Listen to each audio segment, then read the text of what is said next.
தம்முடைய ஜனங்கள் அந்த அடிமைத்தனத்துல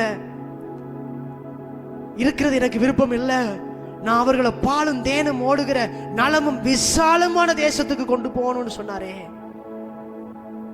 அது அல்லவா அவருடைய சித்தம், அது அல்லவா அவருடைய விருப்பம். அநேகர் அடிமைத்தனத்துல இருக்கிறாங்க, ஆனா அவங்க அடிமைத்தனத்துல இருக்கிறாங்கன்றத அறியாம இருக்கிறாங்க பாருங்க. எப்ப அவங்க நாங்க அடிமைத்தனத்துல இருக்கிறோம், நாங்க விடுதலை ஆகணும்ன்ற விரும்புறாங்களோ, அதுதான் உங்களுடைய விடுதலைக்கு முதல் படி. ஒரு விரும்பின சாப்பாட்டை சாப்பிட முடியாதபடிக்கு வியாதி உங்களை அடிமைப்படுத்தி இருக்குதா? இன்னைக்கு வியாதி தீர்மானிக்குதா நீங்க எதை சாப்பிடணும்ன்றத? வியாதி தீர்மானிக்குதா? சிந்திச்சு பாருங்க. அப்படின்னா நீங்க வியாதிக்கு அடிமையா இருக்கிறீங்க, வியாதி தான் உங்களை ஆளுகை செய்து கொண்டிருக்குது. இல்ல இல்ல, நீங்க வியாதி ஆளுகை செய்யணும். அந்த அதிகாரத்தை அப்ப உங்களுக்கு கொடுத்திருக்காரு.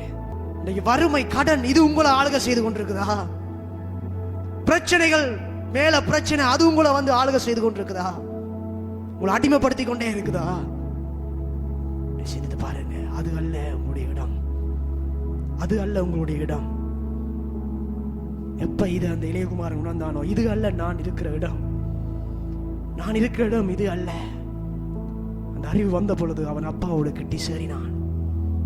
இந்த ஒரு தெளிவு உங்களுக்கு கிடைச்சிட்டுண்டா, இந்த ஒரு அறிவு உங்களுக்கு கிடைச்சிட்டுண்டா, நீங்க அப்பாட்ட கட்டி வந்துடுவீங்க, அப்பாவை கட்டி சேர்ந்துருவீங்க.